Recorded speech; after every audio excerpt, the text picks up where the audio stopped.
రెండవ విషయం, కేవీ రావు ఇచ్చినటువంటి కంప్లైంట్లో ఏదైనా వాస్తవాలు ఉన్నట్లయితే కేవీ రావు అన్నటువంటి దాంట్లోనే పేరులోనే కె వెంకటేశ్వరరావు అని ఉంది కాబట్టి ఆ యొక్క వెంకటేశ్వర స్వామి దేవదేవులైనటువంటి వెంకటేశ్వర స్వామి సమక్షంలో కేవీ రావును తిరుమలకి రమ్మనండి, నేను కూడా తిరుమలకి వెళ్తాను, ఆయన ఇచ్చినటువంటి ఫిర్యాదులో అంశాలను కరెక్టు అని చెప్పి స్వామివారి ముందు చెప్పమని చెప్పండి.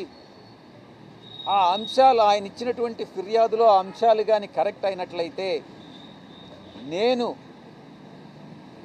నా యొక్క ఆరోగ్యం దెబ్బతింటుంది, దేవుడు నన్ను పనిష్ చేస్తాడు. అదే ఇచ్చినటువంటి ఫిర్యాదులో అవి అవాస్తవాలు అన్నట్లయితే కేవీ రావు అనేటటువంటి వ్యక్తి దేవుడు శిక్షిస్తాడు అన్నటువంటి విషయాన్ని చెప్పడం జరిగింది.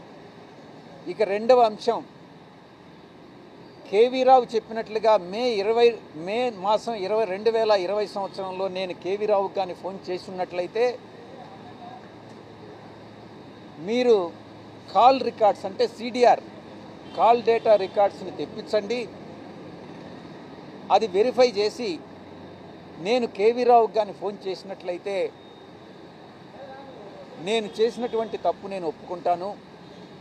నాకు తెలిసి నేను కేవీ రావుకి ఈ విషయంగా ఫోన్ చేయలేదు అన్నటువంటి విషయాన్ని చాలా స్పష్టంగా చెప్పడం జరిగింది. మరొక అంశం, కేవీ రావు చెప్పేదే కానీ కరెక్ట్ అయితే కేవీ రావుని పిలవండి, కేవీ రావుని నన్ను ఎగ్జామిన్ చేయమనండి, నేను కేవీ రావుని క్రాస్ ఎగ్జామిన్ చేస్తాను. ఈ క్రాస్ ఎగ్జామినేషన్లో విచారణలో మీ సమక్షంలో జరిగేటటువంటి ఈ యొక్క క్రాస్ ఎగ్జామినేషన్లో వాస్తవాలు ఏందనేటటువంటివి బయటపడతాయి. కాబట్టి మా ఇద్దరికి క్రాస్ ఎగ్జామినేషన్ అన్నటువంటిది మీరు అరేంజ్ చేయండి అన్నటువంటి విషయాన్ని నేను చెప్పడం జరిగింది. ఇక